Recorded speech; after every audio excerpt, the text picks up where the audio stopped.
Hello बच्चों, स्वागत है आप सभी को हमारे इस यूट्यूब चैनल पे। जितने भी बच्चे बिहार बोर्ड से कक्षा 12वीं की मई मासिक परीक्षा 2024 में शामिल हो लें, उनका इंटर आर्ट्स वाले तथा कॉमर्स वाले दोनों छात्रों का अर्थशास्त्र यानी इकोनॉमिक्स का एग्जाम है कल। और इकोनॉमिक्स को ओरिजिनल प्रश्न पत्र हमारे पास आ चुका है, देख सकते हैं। इसका आंसर की मैं टाइप कर लिया हूँ, क्योंकि पता ही है कि ओरिजिनल पेपर जब भी आता है तो उसमें दिखता नहीं रहता अच्छा से, जिससे पढ़ाने में कठिनाइयों का सामना करना पड़ता है। इसलिए कोई नहीं, हम क्वेश्चन पेपर टाइप कर लिए 1 से 30 तक के ओरिजिनल प्रश्न पत्र का आंसर की बता रहा हूँ, इसलिए आप सभी इस वीडियो को ध्यानपूर्वक देख लीजिए, ठीक है। यहीं से पूरा का पूरा क्वेश्चन देखने को मिल जाएगा आपके एग्जाम में। यहाँ पर देखिए, पहला प्रश्न पूछ रहा है, एक समाजवादी अर्थव्यवस्था का मूल्य उद्देश्य क्या होता है। एक समाजवादी अर्थव्यवस्था का मूल्य उद्देश्य क्या है। अधिकतम लोक कल्याण, मुनाफा कमाना, दोनों या इनमें से कोई नहीं। तो देखिए, एक समाजवादी दे दिया, ठीक है। अगर अर्थव्यवस्था देने रहता तो दोनों हम लगा सकते थे, लेकिन समाजवादी दे दे तो अधिकतम लोक कल्याण, बिल्कुल आपका एक करेक्ट आंसर हो जाएगा प्यारे। यहाँ पे देखिए, दूसरा नंबर प्रश्न करा है, किस अर्थव्यवस्था में कीमत तंत्र के आधार पर निर्णय लिए जाते हैं। कीमत तंत्र के आधार पर निर्णय लिए जाते हैं, तो ये हो जाएगा पूंजीवादी अर्थव्यवस्था में कीमत तंत्र के आधार पर क्या है, निर्णय लिए जाते हैं। तीसरा नंबर प्रश्न देखिए, कह रहा है कि निम्न में से कौन समाजवादी अर्थव्यवस्था की विशेषता नहीं। समाजवादी अर्थव्यवस्था की क्या विशेषता नहीं है, तो आर्थिक स्वतंत्रता जो है यह समाजवादी अर्थव्यवस्था की विशेषता नहीं है। आगे बढ़िए पहले, और यहाँ पर देखिए 4 नंबर प्रश्न क्या पूछ रहा है। 4 नंबर प्रश्न पूछा है, अर्थशास्त्र का अध्ययन व्यष्टि अर्थशास्त्र में समष्टि अर्थशास्त्र में किस वर्ष विभाजित हुआ है। ऑप्शन ए 1930, 1933, 1931 या 1945। तो आपके 4 नंबर प्रश्न का करेक्ट आंसर बी हो जाएगा, वर्ष 1933 ईस्वी में, ठीक है। आगे बढ़ते हैं पहले, और यहाँ पर देखिए 5 नंबर प्रश्न आपसे पूछ रहा है कि जब किसी अर्थव्यवस्था का संबंध किसी दूसरे देश से हो तो उसे क्या कहते हैं। जब किसी भी अर्थव्यवस्था का संबंध दूसरे देश से होता है ना, तो उसे हम कहते हैं खुली अर्थव्यवस्था। क्या कहते हैं, खुली अर्थव्यवस्था, बिल्कुल करेक्ट आंसर आपका ये हो जाएगा। यहाँ पर देखिए 6 नंबर प्रश्न प्यारे क्या कह रहा है, आर्थिक वृद्धि की अवधारणा अर्थशास्त्र के किनके द्वारा प्रस्तुत की गई।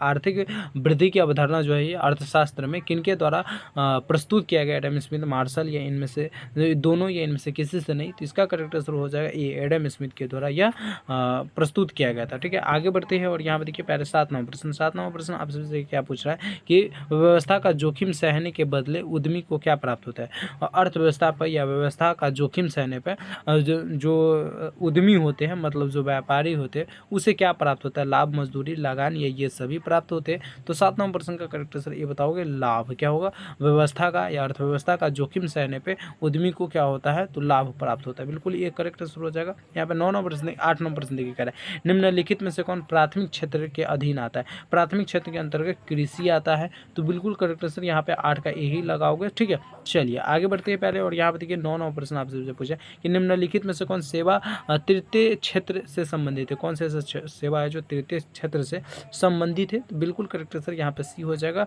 क्या बताओगे, सवाद वाहन, ठीक है, बिल्कुल करेक्ट आंसर आपका खनन निर्माण, ये वाहन होगा, ठीक है, वाहन होगा, सीधे वाहन जो हो जाएगा या तृतीय से हो जाएगा।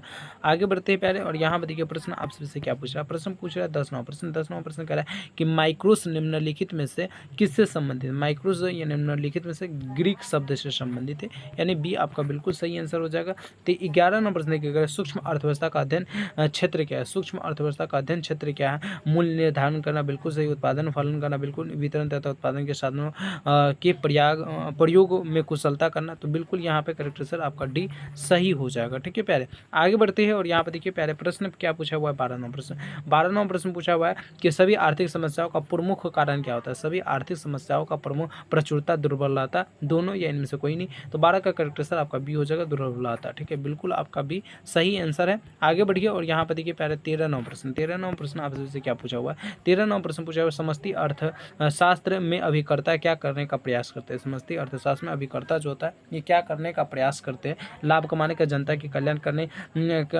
कल्याण को अधिकतम करने का, या दोनों, या इनमें से कोई नहीं। तो 13 का करेक्ट आंसर हो जाएगा जनता के कल्याण को अधिकतम करने का, ठीक है। तो ये बिल्कुल समष्टि अर्थशास्त्र में अभिकर्ता ये ही करने का प्रयास करते हैं, मतलब बी आपका बिल्कुल सही आंसर हो जाएगा। यहाँ पे 14 नंबर प्रश्न देखिएगा, किस अर्थव्यवस्था में निजी स्वामित्व होता है। किस अर्थव्यवस्था में निजी स्वामित्व होता है, तो बताओगे ए, पूंजीवादी अर्थव्यवस्था में निजी स्वामित्व होता है। आगे बढ़िए पहले, और यहाँ पे देखिए 15 नंबर प्रश्न आपसे क्या पूछा हुआ कि एक मिश्रित अर्थव्यवस्था की केंद्रीय समस्याओं का समाधान किसके द्वारा होता है। तो केंद्रीय समस्याओं का जो समाधान हो जाएगा ये बाजार तंत्र के द्वारा, योजना तंत्र, कीमत तथा नियंत्रण के द्वारा। तो बिल्कुल यहाँ पे आप डी बताओगे, 100% सही आंसर हो जाएगा। चलिए आगे बढ़ते हैं और यहाँ पे देखिए 16 नंबर प्रश्न कह रहा है विश्व की सभी अर्थव्यवस्था कैसी अर्थव्यवस्था है। तो विश्व की सभी अर्थव्यवस्था जो हो जाएगा यह प्यारे कैसी अर्थव्यवस्था हो जाएगा, तो मिश्रित अर्थव्यवस्था हो जाएगा। मतलब आपका सी बिल्कुल सही आंसर हो जाएगा 17 नंबर प्रश्न के। 17 नंबर प्रश्न प्यारे क्या पूछा हुआ है, प्रश्न पूछा हुआ है वास्तु और सेवाओं की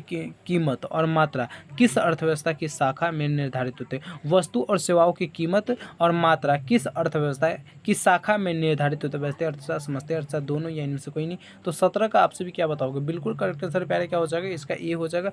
व्यष्टि अर्थशास्त्र में ऐसा होता है। आगे बढ़ते हैं और यहाँ पर देखिए 18 नंबर प्रश्न प्यारे क्या पूछा हुआ है कि economic consequences of the peace किसके द्वारा लिखित पुस्तक है। मतलब यह पुस्तक जो है ये किसके द्वारा लिखा गया, जॉन मेनाल्ड किन्स के द्वारा, एडम स्मिथ के द्वारा, या दोनों के इनमें से किसी के नहीं। तो ये हो जाएगा जॉन मेनाल्ड फिन्स के द्वारा। बिल्कुल आपका ये सही आंसर हो जाएगा। आगे बढ़िए पहले और यहाँ पर देखिए 19 नंबर प्रश्न। 19 नंबर प्रश्न के निम्न में से कौन आर्थिक समस्या है। सीमांत संसाधन, आवश्यकता की पूर्ति के लिए सीमित संसाधनों का उत्कृष्ट उपयोग, दोनों या इनमें से कोई नहीं।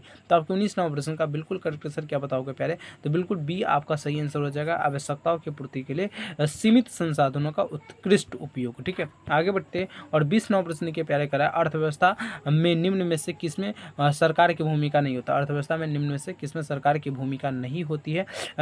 कानून लागू करवाना, लाभ कमाना, दोनों या इनमें से कोई नहीं। तो देखिए यहाँ पे कह रहा है सरकार की भूमिका नहीं होती, तो लाभ कमाना सरकार की भूमिका नहीं होती। मतलब बी आपका बिल्कुल सही आंसर हो जाएगा 20 नंबर प्रश्न का। आगे बढ़िए 21 नंबर प्रश्न की। 21 नंबर प्रश्न पूछ रहा है कि समष्टि अर्थशास्त्र का अध्ययन का क्षेत्र क्या होता है। समष्टि अर्थशास्त्र का अध्ययन का क्षेत्र क्या होता है, तो संपूर्ण अर्थव्यवस्थाओं का उत्पादन, आय तथा कीमत का स्तर। ठीक है, तो बिल्कुल आप ये बताओगे, सही आंसर हो जाएगा। आगे बढ़िए पहले और यहाँ पर देखिए प्रश्न निम्न में से कौन महामंदी का लक्षण नहीं है। महामंदी का कौन सा लक्षण नहीं हो सकता है। उत्पादन में गिरावट महामंदी का लक्षण हो सकता है, दोनों तो यहाँ पर होगा नहीं। कीमत का बढ़ता स्तर ये जो होगा ये महामंदी का लक्षण है। तो बिल्कुल आपका ये सही आंसर हो जाएगा। यहाँ पर देखिए पहले प्रश्न क्या पूछा हुआ है 23 नंबर प्रश्न। अर्थव्यवस्था में उत्पादन के साधनों का स्वामित्व किस क्षेत्र के पास होता है। अर्थव्यवस्था में उत्पादन के संसाधनों का स्वामित्व जो होता है ये किस क्षेत्र के पास होता है। 23 नंबर प्रश्न। तो 23 का बिल्कुल करेक्ट सर आपसे क्या बताओगे, बी बताओगे, परिवार क्षेत्र के पास होता है। आगे बढ़ते हैं पहले और यहाँ पर देखिए प्रश्न आप सभी से क्या पूछा हुआ है। प्रश्न पूछा हुआ है अर्थव्यवस्था में निवेश का कार्य किस क्षेत्र के द्वारा किया जाता है। निवेश का कार्य किस क्षेत्र के द्वारा किया जाता है, तो यह उत्पादन क्षेत्र के द्वारा किया जाता है। बिल्कुल आपका भी सही आंसर हो जाएगा। आगे बढ़ते हैं और यहाँ पर देखिए 25 नंबर प्रश्न पूछे किसने अर्थशास्त्र का धन विज्ञान का, मतलब किसने अर्थशास्त्र को धन का विज्ञान कहा था। एडम स्मिथ, मार्शल, दोनों या इनमें से कोई नहीं। तो दोनों तो सबसे पहले होगा नहीं। 25 का बिल्कुल करेक्ट आंसर ये हो जाएगा, एडम स्मिथ ने कहा था। आगे बढ़िए 26 नंबर प्रश्न देखिए कह रहा है कि आर्थिक समस्या मूलतः किस तथ्य की समस्या है। तो आर्थिक समस्या जो जाएगा मूलतः किस तथ्य की समस्या है, तो ये आप लोग बताओगे चुनाव तथ्य की समस्या है। ठीक है, तो बिल्कुल आपका ये सही आंसर हो जाएगा। आगे बढ़ते हैं और यहाँ पर देखिए 27 नंबर प्रश्न। 27 नंबर प्रश्न पूछ रहा है कि सबसे पहले माइक्रो शब्द का प्रयोग करने वाले व्यक्ति थे मार्शल, रैगनर, केन्स, ये सभी। तो यानी माइक्रो शब्द का प्रयोग, तो आपके 27 नंबर प्रश्न का करेक्ट आंसर ये हो जाएगा मार्शल। ठीक है, आगे बढ़ते हैं प्यारे और यहाँ पर देखिए आप सभी के लिए 28 नंबर प्रश्न। 28 नंबर प्रश्न क्या कह रहा है, 28 नंबर प्रश्न निम्न में से किस अर्थव्यवस्था में निजी क्षेत्र एवं सार्वजनिक क्षेत्र दोनों का सह अस्तित्व होता है। पूंजीवादी, मिश्रित अर्थ, दोनों या इनमें से कोई नहीं। तो 28 नंबर प्रश्न का बिल्कुल करेक्ट सर आप सभी क्या बताओगे, एकदम सही आंसर बी हो जाएगा, मिश्रित अर्थव्यवस्था। ठीक है, बढ़ते हैं आगे प्यारे और यहाँ पे देखिए 29 नंबर प्रश्न। 29 नंबर प्रश्न पूछ रहा है किस अर्थव्यवस्था में निजी संपत्ति के अस्तित्व का प्रधानता पाई जाती है। पूंजीवादी, समाजवादी, दोनों या इनमें से कोई नहीं। तो कह रहा है कि किस अर्थव्यवस्था में निजी संपत्ति का प्राधानता पाई जाती है, तो मतलब मुख्य रूप से पाया जाता है। तो बिल्कुल करेक्ट आंसर हो जाएगा पूंजीवादी अर्थव्यवस्था में। चलिए लास्ट प्रश्न आप सभी से प्यारे क्या पूछा था, प्रश्न पूछा था कि अर्थव्यवस्था के केंद्रीय समस्या कौन सी है। तो अर्थव्यवस्था के केंद्रीय संसाधनों का आवंटन, संसाधनों को कुशलतम उपयोग और आर्थिक विकास, ये सारा क्या है, तो केंद्रीय समस्या है अर्थव्यवस्था में। ठीक है, तो इस प्रकार से इसका करेक्ट आंसर क्या हो जाएगा, डी हो जाएगा। अब बात करते हैं इसका ऑब्जेक्टिव का आंसर की आप सभी कैसे देख पाएंगे तथा क्वेश्चन पेपर कैसे डाउनलोड कर पाएंगे तथा सब्जेक्टिव प्रश्न कैसे डाउनलोड कर पाएंगे, इस पे चर्चा कर लेते हैं 1 मिनट में।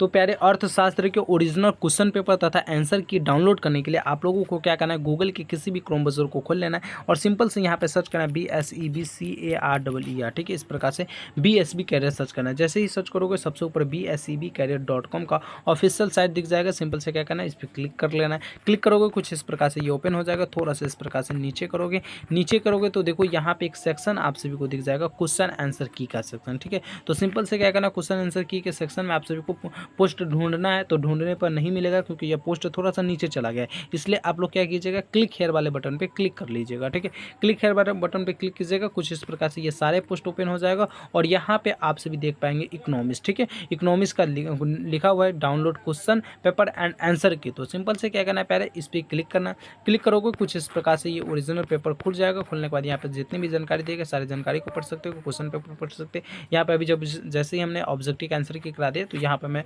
जस्ट अपडेट कर दूंगा, तो आप लोग यहाँ से देख पाएंगे। बाकी क्वेश्चन पेपर मैं ये डाल दिया हूँ, तो आप लोग इस लिंक से और आंसर की इस लिंक से देख सकते हैं। ठीक है, उम्मीद करते हैं ये जानकारी अच्छी लगी होगी। प्लीज़ वीडियो को शेयर कर दीजिए, और यदि आपसे हमारे साथ नहीं जुड़े तो आप हमारे व्हाट्सएप ग्रुप तथा Telegram group, Facebook page, Instagram page से जुड़ सकते हैं। हमारे ऐप को डाउनलोड नहीं किए तो ऐप को डाउनलोड कर सकते हैं, और गूगल पे हमें फॉलो नहीं किए तो गूगल पे भी स्टार वाले बटन पे क्लिक करके फॉलो कर सकते हैं। उम्मीद करते हैं ये जानकारी बहुत अच्छा लगा होगा, वीडियो अच्छा लगा होगा। प्लीज़ सब्सक्राइब कर लीजिए चैनल को। मिलते हैं अगले वीडियो में, जब तक के लिए जय हिंद, जय Bharat. Thank you so much.